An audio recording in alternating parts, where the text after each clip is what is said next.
사랑하는 탁구마 교회 성도 여러분, 그리고 전 세계 여러 곳에서 팟빵을 통하여 그리고 유튜버를 통하여 이 방송을 청취하는 애청자 여러분, 지난 한 주일도 주님 안에서 평안하셨습니까?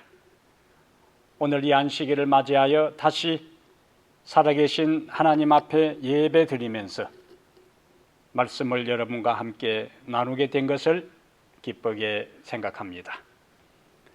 오늘 우리가 함께 살펴볼 하나님의 말씀은 누가복음 4장 14절 15절, 사도행전 10장 38절의 말씀을 함께 보겠습니다.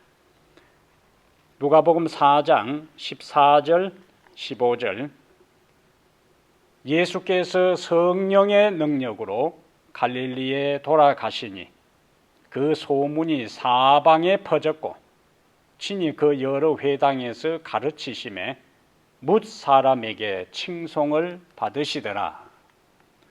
다시 사도행전 10장 38절, 사도행전 10장 38절, 하나님이 나사렛 예수에게 성령과 능력을 기름 붓듯 하셨음에 그가 두루 다니시며 선한 일을 행하시고 마귀에게 눌린 모든 사람을 고치셨으니 이는 하나님이 함께 하셨음이라.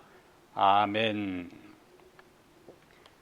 오늘 전 누가복음 4장 14절 15절과 사도행전 10장 38절 두 말씀을 본문으로 해서 예수님 사역의 능력의 비결, 예수님 사역의 능력의 비결, 이런 제목으로 하나님의 말씀을 함께 나누려고 합니다. 최근에 전 세계적으로 자연재해가 우리가 보고 경험하는 것처럼 빈번하게 발생하고 있습니다. 중국에서는 홍수로 인한 이재민이 벌써 5천만 명이 넘게 발생했다는 뉴스를 접합니다. 한국도 집중호우 때문에 물난리가 나서 곳곳이 침수되고 파괴되어 재산과 인명피해가 속출했다는 안타까운 소식을 듣고 봅니다.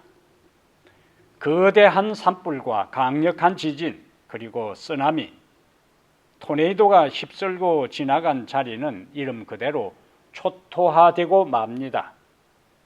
이러한 자연의 위력 앞에 인간은 한없이 초라하고 무기력하기만 하다는 사실을 절실히 깨닫게 돼요. 하나님께서 허락하시는 범위 안에서 일어나는 자연계도 이렇게 강력한 위력을 발휘한다면 그 모든 것을 지배하시는 하나님의 능력은 얼마나 크고 강력하겠습니까? 그래서 저는 자연재해의 뉴스를 접할 때마다 파괴적이고 부정적인 능력이 아니라 세우고 살리고 일으키는 긍정적인 능력을 달라고 하나님 앞에 참으로 간절한 마음으로 기도를 드립니다. 지금까지 우리는 계속 예수님과 예수님의 생애와 성령님과의 관계를 우리가 살펴보고 있습니다. 예수님은 마리아에게 성령으로 잉태되셨어요. 그러니까 예수님의 삶의 출발, 생명의 출발은 성령과 더불어 시작되었다. 마태복음 1장 20절의 말씀이에요. 그리고 그분은 30세에 요단강에서 침례를 받으실 때에 마태복음 3장 17절에 보니까 성령이 무슨 형체로요? 비둘기 같은 형체로 예수님에게 임하셨어요. 그 다음에 우리가 마태복음 4장 1절에 보면은 성령의 인도로 어디로 가셨는가? 광야로 가셔서 그리고 성령에 이끌리며 사단에게 시험을 3차례에 걸쳐서 받습니다. 그런데 모든 시험을 성령님의 능력과 말씀을 의지해서 그는 승리하셨어요. 그리고 이제 오늘 본문으로 연결됩니다. 오늘 본문 누가복음 4장 14절에 예수께서 성령의 능력으로 갈릴리에 돌아가시니 그 소문이 사방에 퍼졌고 친히 여러 회당에서 가르치심에 뭇 사람에게 칭송을 받으시더라고 말씀하고 있습니다. 우리가 예수님의 사복음서의 삶을 살펴보면은 예수님의 삶의 모든 모습, 지상에서의 봉사 사역, 한마디로 그분의 봉사 사역은 능력 있는 봉사 사역이었습니다. 그러면 우리가 첫 번째 살펴야 할 질문은 예수님이 그렇게 능력 있는 사역을 하실 수 있었던 그 비결이 어디에 있는가? 예수님의 능력 있는 사역의 비결은 무엇인가 하는 질문을 던져봅니다. 예수님께서는 고향 나사렛을 방문하여 안식일에 회당에서 이사야 61장 1절과 2절을 읽으셨어요. 오늘 본문 뒤에 나오는 말씀입니다. 오늘 본문 누가복음 4장 그가 나사렛에 가셔서 회당에서 성경을 읽으셨는데 이사야서를 본문으로 하는 이사야 61장 1절과 2절의 말씀을 그가 읽으셨어요. 주의 성령이 내게 임하셨으니 이는 가난한 자에게 복음을 전하게 하시려고 내게 기름을 부으시고 나를 보내사 포로된 자에게 자유를 눈먼 자에게 다시 보게 함을 전파하며 눌린 자를 자유롭게 하고 주의 은혜의 해를 전파하게 하려 하심이라. 이 말씀은 메시아의 사명 선언문입니다. 이 말씀은 메시아의 사명 선언문이에요. 예수님은 이 사명 선언문대로 3년 반 동안 이 말씀에 기초해서 그가 공중 사역을 하셨습니다. 여기 사명 선언문에 나오는 것처럼 그분은 가난한 자에게 복음을 전하셨어요. 여기 가난하다 하는 것은 꼭 물질적인 가난을 의미하는 것이 아니고 심령의 가난을 의미합니다. 그러나 대부분 예수님의 복음을 받아들인 사람들은 물질적으로 실제적으로 가난한 사람들이었어요. 예수님은 당시에 광야에서 시험을 마치고 돌아오신 다음에 어디에서 바로 공중 봉사를 시작하셨는가? 북쪽 갈릴리 지역에서 봉사를 시작하셨어요. 예수님이 살던 당시에 북쪽 갈릴리 지역은 이스라엘 전체에서 소외된 지역입니다. 그 소외된 지역에서 먼저 복음을 전하기 시작하셨다는 것은 우리에게 시사하는 바가 있습니다. 그리고 그 제자들도 12명의 제자들을 예수님이 부르셨잖아요. 근데 유다 외에는 모두 갈릴리 출신들입니다. 그분은 가난한 사람들, 세리와 죄인들, 창기들을 상대로 복음을 전하셨어요. 사명 선언문대로 보면은 그분은 다시 포로된 자에게 자유를 선포하셨다고 했어요. 여기서도 물리적인 포로가 아니라 죄와 사단의 포로가 된 사람들을 지칭합니다. 이 세상과 우리의 마음은 치열한 영적 전쟁이 벌어지는 장소요. 선악의 대쟁투가 벌어지는 현장이기 때문에 사단도 그의 부하들을 총집결시켜 예수님의 사역을 사사건건 방해했습니다.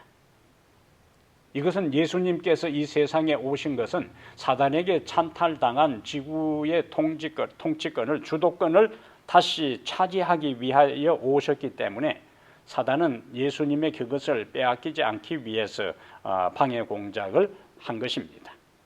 지구의 주도권을 차지하기 위한 치열한 패권 경쟁, 지금 미국과 중국이 싸우는 것 같은 그와 같은 유사한 패권 전쟁이 예수님이 이 세상에 오셨을 때에 예수님과 사단 사이에 전개된 거예요. 이름하여 선악의 대쟁투입니다.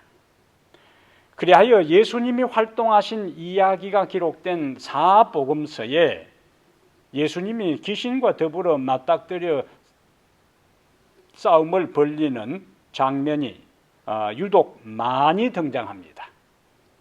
그런데 예수님이 떴다 하면 사단의 졸개들인 귀신이 알아서 그 앞에 바로 꼬리를 내렸어요. 게임이 되지 않았다는 이야기예요. 마가복음 5장에 그라사의 광인의 이야기가 나와요. 마가복음 5장에 그라사 광인의 이야기가 나오는데 이 사람을 묘사할 때 고랑과 쇠사슬로 메어도 여러 번 끊어버렸다 그랬어요. 3절에 마가복음 5장 3절에 보면은 그 사람은 2절에 더러운 귀신 들린 사람이 등장하고 무덤 사이에 거하는 사람인데 이 사람이 어떤 사람인가? 5장 3절에 그 사람은 무덤 사이에 거처하는데 이제는 아무도 그를 쇠사슬로도 맬 수 없게 되었으니 왜 그런가? 이는 여러 번 한두 번도 아니요 여러 번 고랑과 쇠사슬에 매였어도 쇠사슬을 끊고 고랑을 깨뜨렸습니다. 그리하여 아무도 그를 제어할 힘이 없는지라. 이 정도 사람이 얼마나 힘이 셌으면은 쇠사슬을 끊어버려. 한두 번도 아니에요. 여러 번 고랑과 발에도 고랑을 채우고 온 몸을 쇠사슬로 묶어 놓아도 그것을 맨손으로 끊어버릴 정도니까 이것은 뭐 항우도 아니고 삼손도 아니고 엄청난 괴력의 사람이었습니다. 이 사람은 군대 귀신이 들렸는데 예수님께서 내 이름이 무엇이냐 할 때에 내 이름이 무엇이냐 할 때 여기 9절에 보면은 이에 물으시되 내 이름이 무엇이냐 이르되 내 이름은 군대니 우리가 많음이니다. 여기 군대라 하는 단어가 원래 레기온이라 하는 단어인데 레기온은 로마의 군대 편제상 로마의 1여단을 이야기합니다. 로마의 1여단은 약 4,000명에서 6,000명의 군사로 구성된 군대 편제예요.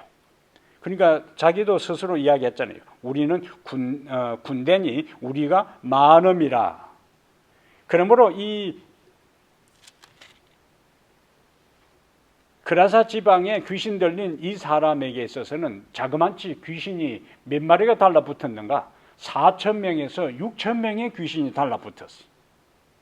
그러니까 이 귀신들이 다 하늘에서 쫓겨난 악한 천사들이니까 한 명의 천사만 해도 우리가 구약에서 보는 것처럼 한 명의 천사가 나가서 하루아침에 아수리아 군사를 18만 5천 명을 죽일 정도로 막강한 능력이 있는데 4,000명 내지 6,000명의 악한 천사가 이 사람 속에 들어가서 군대를 이루었으니까 쇠사슬을 끊는 것은 이것은 뭐 식은 죽먹기예요.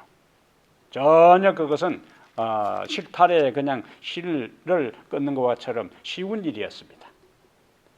그러니까 이처럼 강력한 힘, 초자연적인 힘을 갖고 있으니까 5장 4절에 아무도 그를 제어할 힘이 없다고 했어요.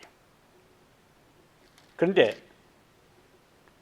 마가복음 5장 6절에 그가 멀리서 예수를 보고 달려와 그 다음 장면이 재밌습니다. 절하며 예수님께서 직접 이 사람을 만나서 말도 하기 전에 벌써 멀리서 예수님의 정체를 알아서 바로 달려와서 무릎을 꿇고 예수님께 항복하는 장면이에요. 귀신의 무리들 4,000명 내지 6,000명의 귀신이 달라붙어서 이 한 영혼을 장악하고 있었는데 그 6천 명 되는 그 귀신들도 멀리서 예수님을 알아보고 바로 달려와서 그 앞에 무릎을 꿇고 절하고 항복하는 모습이에요. 예수님의 존재와 그 능력에 압도당한 것이지요. 다른 곳에서는 예수님께서 귀신에게 명령하여 귀신 들린 사람에게 나오라고 말씀하시면, 명령하시면 귀신들이 아무런 저항 없이 그대로 순종하여 나온 다음에 주랭랑을 치는 장면들이 나옵니다. 얼마나 통쾌한지 몰라요. 바로 귀신을 제압하는 예수님의 권세와 능력입니다. 우리가 예수님의 사역을 한마디로 요약한 말씀을 찾는다면은 마태복음 4장 23절입니다. 예수님께서 이 세상에서 어떤 사역을 하셨는가 하는 걸 마태복음 4장 23절에 이렇게 예수님의 사역을 세 가지로 요약하고 있습니다.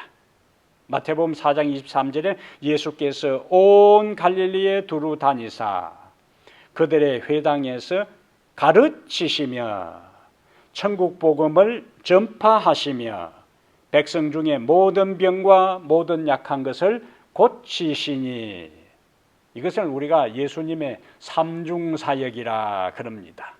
정리하면 뭡니까? 예수님은 말씀을 가르치시고 천국 복음을 전파하시고 그 다음에 모든 병자들을 뭐 하셨다고요? 치료하셨다. 예수님의 삼중사역, 예수님의 이 세상에서 하신 모든 사업을 요약하면은 이 세 가지 범주에 다 들어가는 거예요. 그분이 말씀을 회당에서 가르치시고 전하시고 또 들판에서 바닷가에서 그가 말씀을 전했는데, 예수님이 말씀을 전하는 현장에는 청중들이 구름대처럼 몰려들어왔어요. 인산인해를 이루었습니다. 그들은 잠깐 예수님의 말씀을 듣고 곧 자리를 떠나는 것이 아니고 그들은 끼니도 있고 하루 종일 말씀을 경청했어요. 그들이 편안한 장소 자리에서 에어컨이 켜져 있는 그러한 안락한 환경 속에서 말씀을 경청한 것이 아니고 중동 지역의 뜨거운 태양 아래서 자발적으로 찾아와서 자리를 뜨지 않고 하루 종일 말씀을 들었다는 것은 무엇을 말해줍니까? 그 말씀에 은혜가 있었고 그 말씀에 권세가 있었고 그 말씀에 능력이 있었다는 거예요.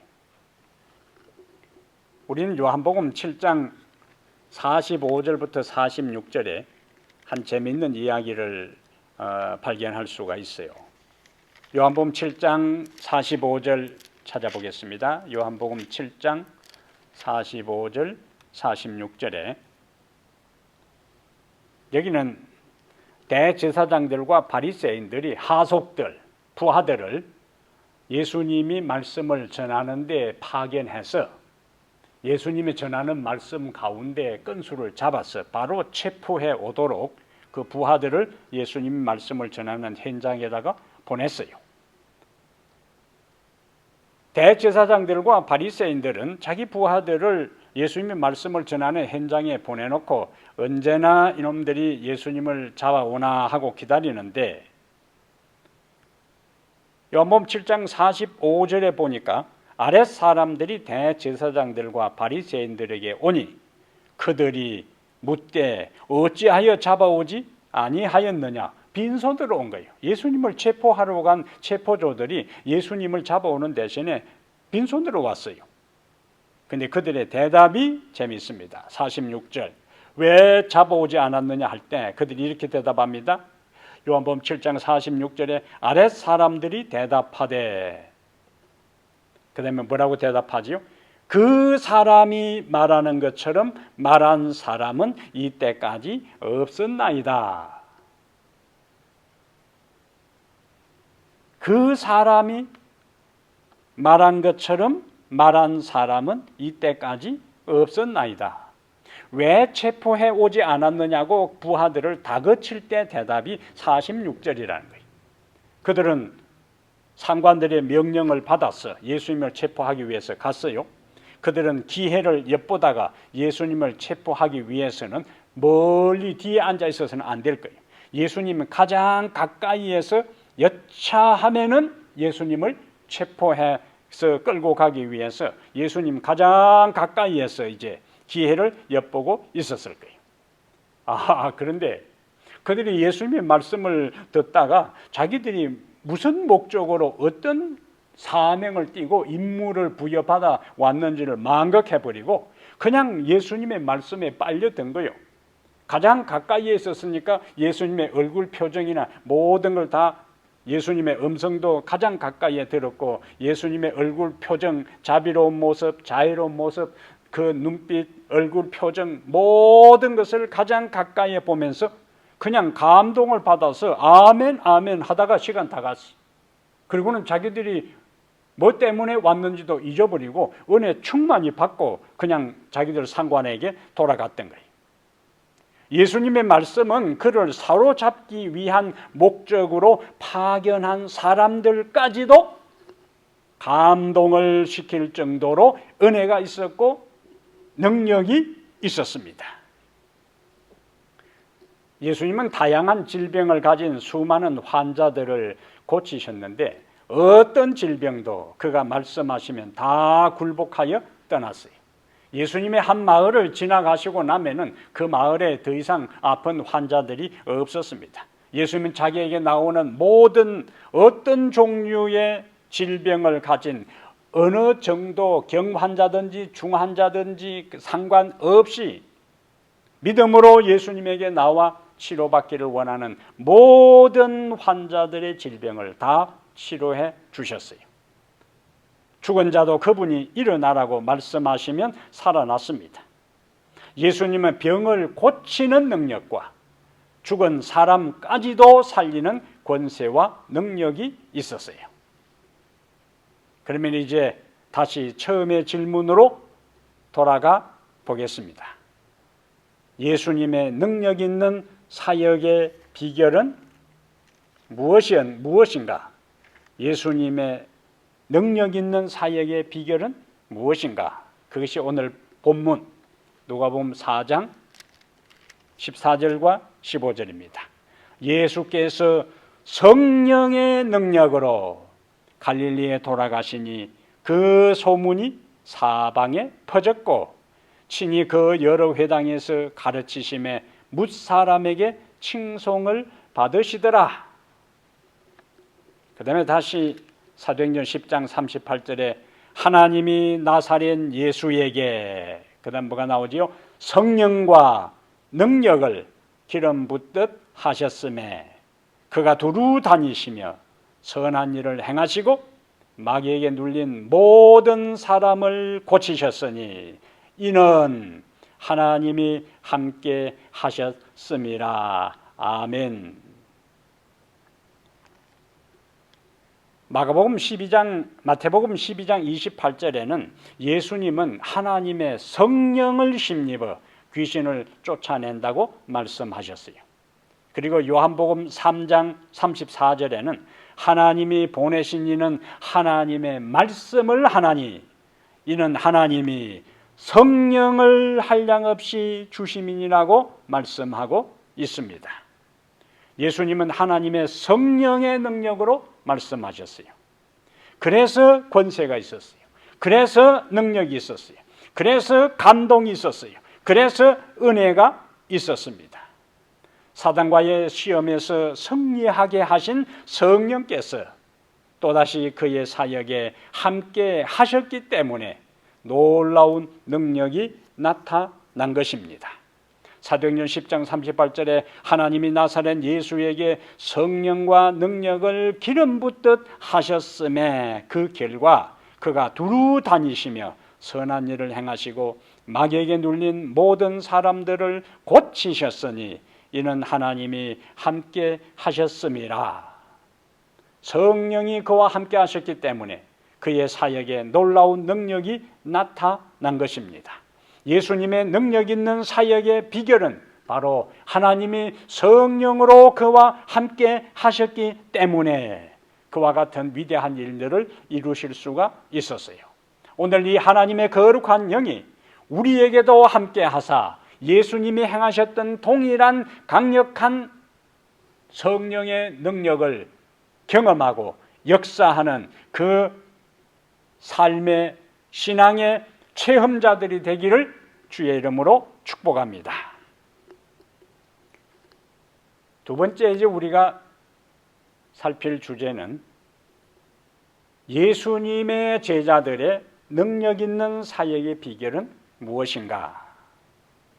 3년 반 동안 예수님이 이 세상에 사시면서 제자들과 더불어 복음 사역을 하셨어요. 인류 구원을 위한 기초 작업을 그가 제자들과 함께 있으면서 이루셨습니다. 그리고 그분이 인류 구원 사역의 시간표에 의해서 하늘로 승천하시기 전에 제자들에게 말씀합니다. 자신의 사명을, 자신의 그 구원 사역을 계속 이어가도록 마가복음 16장 15절에 너희는 온 천하에 다니며 만민에게 복음을 전파하라는 사명을 제자들에게 주셨어요. 그런데 이 사명을 예수님은 제자들에게 부여하셨지만은 제자들의 당시의 실제적인 형편을 볼 때는 이 사명을 감당하는 것은 불가능해 보였습니다. 왜냐하면 그들의 수는 너무도 적었어요. 세상은 넓었어요. 그들은 그 세상 전체를 복음으로 커버하기에는 역부족이었습니다. 그들의 자원은 지극히 제한적이었어요. 그리고 예수님께 이 사명을 받은 대부분의 제자들은 교육을 제대로 받지 않은 평범한 무리에 불과했어요. 게다가 예루살렘을 중심으로 한 유대교는 새로운 종교에 대한 강한 적대감을 가지고 있었습니다. 그래서 누구든지 예수 종교, 기독교에 가입하면은 출교하고 심지어 죽이기까지 했습니다. 또한 당시 세상을 지배하고 있던 로마는 황제를 신으로 숭배하고 있었어요. 그들의 국가적 자존심은 자기들의 속국인 유대 나라의 한 젊은이, 그것도 십자가에 가장 비극적이고 비참하게 당대 권력자들의 미움, 종교 지도자들의 정오를 받아 처형당한 사람을 하나님의 아들과 인류의 구원자로 받아들이는 것을 용납하지 않았습니다. 그러나 성경과 역사의 기록은 불과 수십 년 만에 초기 그리스도인들을 사도행전 17장 6절에 천하를 어지럽게 하는 사람이라고 불리울 정도로 세상을 뒤집어 놓았습니다. 바울은 당시에 골로새 1장 23절에 이 복음은 천하 만민에게 전파되었다고 했어요.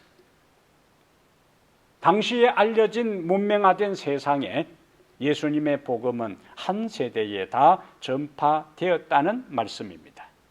그렇다면 평범한 초기 제자들이 사명을 감당할 수 있도록 비범한 능력을 주신 분은 누구이신가? 예수님은 승천하시기 전에 자신의 빈자리를 채우고 사명을 감당할 능력을 주실 분을 소개하고 약속하셨는데 그분이 바로 보혜사 성령입니다. 누가복음 24장 49절에 볼지어다 내가 내 아버지의 약속하신 것을 너희에게 보내리니 너희는 위로부터 능력을 입히올 때까지 이 성에 유하라 하시니라. 그리고 부활하신 후에 예수님은 40일 동안 그들과 함께 있으면서 하나님 나라의 복음을 그들에게 가르치면서 이렇게 말씀합니다. 우리가 잘 아는 말씀입니다. 사도행전 1장 8절에 오직 성령이 너희에게 임하시면 너희가 권능을 받고 예루살렘과 온 유대와 사마리아와 땅끝까지 이르러 내 증인이 되리라. 그들 스스로의 지혜, 경험, 힘, 방법 이것 가지고는 예수님께서 하신 말씀대로 만천하에 다니며 모든 사람 만민에게 복음을 전하라는 이 중차대하고 막중한 사명을 감당할 수가 없었던 겁니다. 그런데 성령이 너희에게 임하시면, 오직 성령이 너희에게 임하시면 너희가 권능을 받고, 이 너희는 그 당시에 평범한 제자들이, 보잘것없는 제자들이, 갈릴리 출신 제자들이, 당대의 무명의 존재들이, 알려지지도 아닌 보잘것없고 비천한 존재들, 그들에게 너희가 권능을 받게 될 텐데, 그렇게 되면 예루살렘에서부터 온 유대와 사마리아와 땅끝까지 이르러 내 증인이 될 수 있다고 예수님께서 약속하시고 보장하시고 확정해 주셨어요. 예루살렘, 유대교의 본산지입니다. 정통 유대교인들이 오랫동안 자리 잡은 그곳에 복음을 전하는 것은 인간적으로 불가능한 일이었어요. 그런데 복음은 예루살렘에서부터 전해져야 했기에 예루살렘에서 유대로, 그리고 당대 사마리아, 이교도들 혼합 종교 속에 살아가는 사마리아, 그리고 로마 제국, 세상 끝까지 내 증인이 된다는 것은 하나님의 성령의 능력이 임할 때에 가능한 것이라고 예수님은 말씀해 주셨어요. 제자들은 예수님의 성천 후에 약속하신 성령을 받기 위해 10일 동안 특별 기도회로 모입니다. 근데 예수님이 감람산에서 하늘로 승천할 때는, 바울은 고린도전서 15장에서 이야기할 때에 약 500여 명의 성도들이 예수님이 하늘로 승천하는 것을 목격했다고 했어요. 그러나 기도회에 참석한 사람은 120명이었습니다. 380명은 예수님이 하늘로 승천하는 장면만 목격하고 그냥 집으로 돌아갔어요.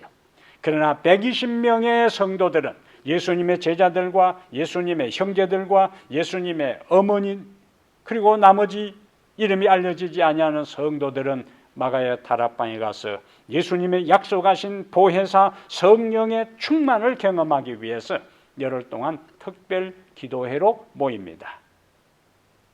하나님께서 시대를 변화시키고 천하를 어지럽게 하는, 뒤집어 놓는 그와 같은 사람들은 다수에 의해 이루어지는 것이 아닙니다. 500명이 예수님의 성천을 목격했지만은 기도한 사람들은 예수님의 약속을 진짜 믿고 그 약속이 성취되기를 준비하면서 간구한 사람들은 몇 명이었다고요? 120명이었어요. 이들의 상황을 이렇게 묘사합니다. 시대소망 827페이지에 그들은 한 마음 한 뜻이 되어 축복을 주시겠다고 하신 그리스도의 약속을 믿고 믿음으로 기도하였다. 그들은 영혼 구원에 대한 책임을 무겁게 느꼈다. 복음은 땅끝까지 전파되어야 했다. 그러므로 그들은 그리스도께서 약속하신 능력을 내려주시도록 간구하였다. 그렇게 했을 때에 성령이 부어진 바 되었고 하루에 수천 명이 회개하였다라고 기록하고 있습니다. 사도행전은 성령으로 충만하여 세상에 하나님의 놀라운 능력을 나타낸 사람들의 이야기요. 그들은 전적으로 성령께 의지하여 기적과 같은 결과를 이루어냈습니다. 성령은 신자들이 주님을 전가할 때에 그들을 통하여 역사하셨습니다. 성령은 시련과 난관에 직면하는 그들을 강하게 하셨어요. 성령은 신자들이 이르기 전에 그 다른 지역의 사람들의 마음을 준비시켰어요. 성령은 기회의 문을 여셨어요. 성령은 그들이 전가하는 말씀에 능력을 더해 주셨습니다. 성령은 이성을 잃고 무자바에게 돌을 던지는 폭도들 앞에서 스데반에게 담대하게 두려움 없이 하나님의 능력을 증거할 수 있도록 용기를 주셨습니다. 성령은 빌립을 이디오피아 내시에게 인도하셔서 아프리카의 복음의 씨앗이 처음으로 뿌려지게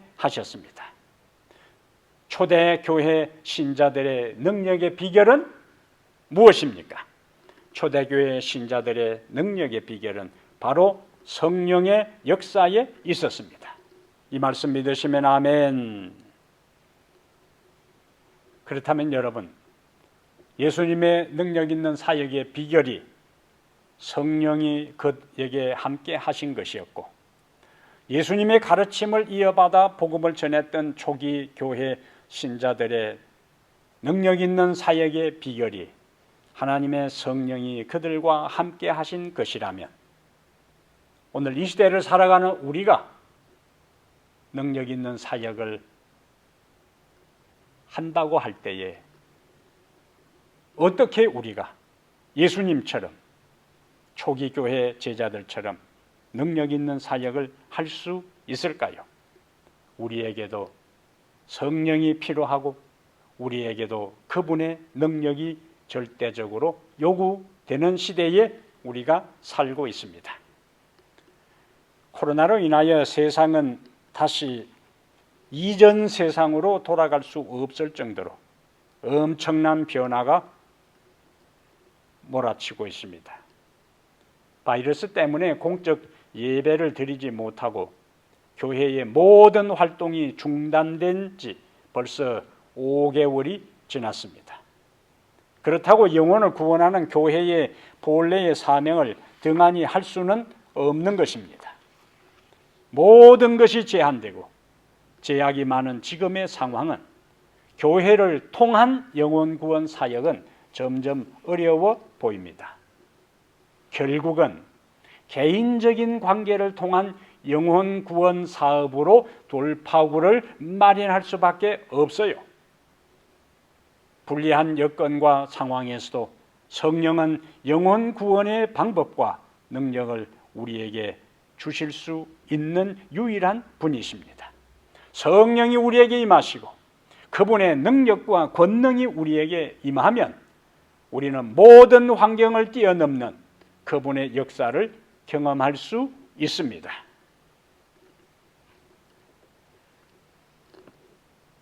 텍사스 주에 이란시라 하는 곳이 있는데 여기에 예이츠 풀이라는 유명한 유전지대가 있습니다. 1930년대 세계적인 불경기 때에 이 지대는 아이라 예이츠라는 사람의 양을 키우는 목장이었습니다. 당시 이 예이츠는 양을 키워서 그것만을 가지고는 매달 그에게 날아오는 빌, 부채를 제대로 갚지 못하고 정부에서 주는 보조금으로 근근히 온 식구가 생활하고 있는 가난한 사람이었습니다. 그런데 어느 날 석유 회사에서 나온 지질 탐사단이 그 마을을 방문하고 주변 지형을 관찰하고 조사를 한 다음 예이처의 목장에 석유가 매장되어 있을 가능성이 있으니까 석유 시추 작업을 위하여 토지 사용 임차 계약을 맺자고 제안을 합니다. 예이처는 그들의 제안에 따라 사인을 했어요. 시추를 시작하여 굴착기가 지하 약 1115피트에 이르렀을 때 석유가 원유가 쏟아져 나오기 시작했습니다. 하루에 약 8만 배럴의 기름이 쏟아져 나왔는데 이것은 그 당시 하루 250만 달러, 한국 돈으로 25억 원에 해당되는 원유가 쏟아져 나왔던 것입니다. 그것이 끝이 아니었어요. 계속해서 그 목장 여기저기에 많은 유정들이 발견되었습니다. 전문가들이 그 당시 발견한 유정들을 조사해 보니까 그 당시에 앞으로 30년간 계속하여 하루 12만 5천 배럴을 퍼낼 만한 기름이 매장되어 있는 것을 확인했어요.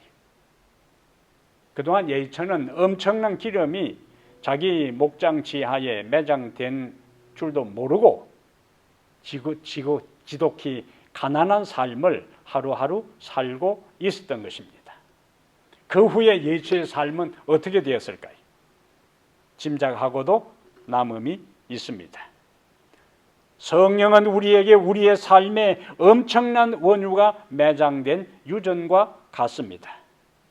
구하기만 하면 그분은 아낌없이 우리에게 주십니다. 자신의 지혜도, 자신의 능력도, 자신의 사랑도, 자신의 열정도, 모든 것을 우리가 주를 위하여 간구할 때에 그분은 우리에게 주시는 분이에요. 그래서 누가복음 11장 11절부터 13절에 누가복음 11장 11절부터 13절에 너희 중에 아버지 된 자로서 누가 아들이 생선을 달라 하는데 생선 대신에 뱀을 주며 알을 달라 하는데 정갈을 주겠느냐? 너희가 악할지라도 좋은 것을 자식에게 줄 알거든. 그 다음 말이 중요합니다. 하물며 너희 하늘 아버지께서 구하는 자에게 마지막에 뭡니까? 성령을 주시지 않겠느냐? 이 말씀 믿으시면 아멘. 사도행적 50페이지에 왜 우리는 성령의 선물을 열망하고 애타하지 않는가? 왜 우리는 그것에 대하여 말하고 그것을 위해 기도하지 않는가? 주께서는 부모가 자식에게 좋은 선물을 주기를 원하는 것보다 당신을 섬기는 자들에게 성령을 주시기를 더 원하고 계신다. 모든 주의 일꾼들은 매일 성령의 침례를 받기 위해 하나님께 탄원해야 한다. 사랑하는 여러분, 예수 그리스도를 잉태시킨 성령, 젊은 시절 그의 걸음을 인도하신 성령, 광야의 시험에서 사단과의 시험에서 승리하게 하신 성령, 그리고 갈릴리로 돌아올 때에 성령의 능력으로 함께 임해서 그를 영적으로 무장시켜서 지상 사업을 능력 있게 행하게 하신 성령, 예수님의 사역을 이어받아 제자들이 주님의 사역을 이어갈 때에 똑같은 능력으로 역사하셨던 성령, 그리하여 초대교회 복음의 역사를 이루신 성령이 오늘 우리에게도 임하게 되기를 바랍니다. 모든 것이 불안한 시대에 살아갑니다. 불확실한 시대를 살아갑니다. 이때에 다시 그분의 임재와 약속하신 능력, 다함없는 능력을 간구하게 되기를 바랍니다. 그러면은 너희가 악할지라도 좋은 것을 자식에게 줄 알거든. 하물며 너희 하늘 아버지께서 구하는 자에게 성령을 주시지 않겠느냐라는 이 예수님의 말씀처럼 우리에게 성령을 주시고 그분이 가지셨던 능력을 우리에게 주실 것입니다. 그리하여 우리도 그분의 함께 하심과 주시는 능력을 통하여 예수님처럼 제자들처럼 이 시대에 우리의 믿음을 유지하고 주신 사명을 넉넉하게 감당하는 성도들 다 되시기를 주의 이름으로 축복합니다. 예수님과 함께 하시고 그분의 사역을 능력 있게 하셨던 거룩한 성령이시여, 제자들과 함께 하시고 제자들의 사역에 놀라운 능력으로 역사하셨던 거룩한 성령이시여, 오늘 우리에게 임하여 주시옵소서. 성령을 위해 기도하고 성령을 목말라 하고 성령을 갈망하는 우리 모든 성도들, 이 방송을 듣는 모든 청취자들 한 사람 한 사람에게 거룩한 영이시여 임하여 주시옵소서. 강림하여 주시옵소서. 그들에게 능력을 주시고 세상을 이길 수 있는 힘을 주시고 죄악을 물리칠 수 있는 능력을 주시고 영혼을 구원할 수 있는 지혜를 주시고 영혼을 사랑하는 마음을 허락하여 주시옵소서. 이 힘들고 어려운 시대가 언제 끝날지 모릅니다. 하나님 아버지, 공적 예배가 중단된 이때에 주님 앞에 홀로 서게 하시고 교회에 예배를 드리지 않아도 우리들 개인의 삶의 현장에 임재하셔서 우리를 깨우치시고 우리를 인도하시고 우리에게 은혜를 주시고 권세와 능력을 주시는 성령 하나님을 의지하여 능력 있는 삶을 살아가게 하여 주시옵소서. 한 주간의 삶의 모든 과정에 매 순간순간 함께 하시는 거룩한 영을 의지하여 예수님처럼 능력 있게 인생을 살아가고 제자들처럼 능력 있게 주의 사업을 하는 우리 모든 성도들 다 되도록 도와주시옵기를, 우리를 구원하시고 성령을 우리에게 보내주시기라고 약속하신 예수 그리스도 거룩하신 이름으로 간절히 축복합니다. 아멘.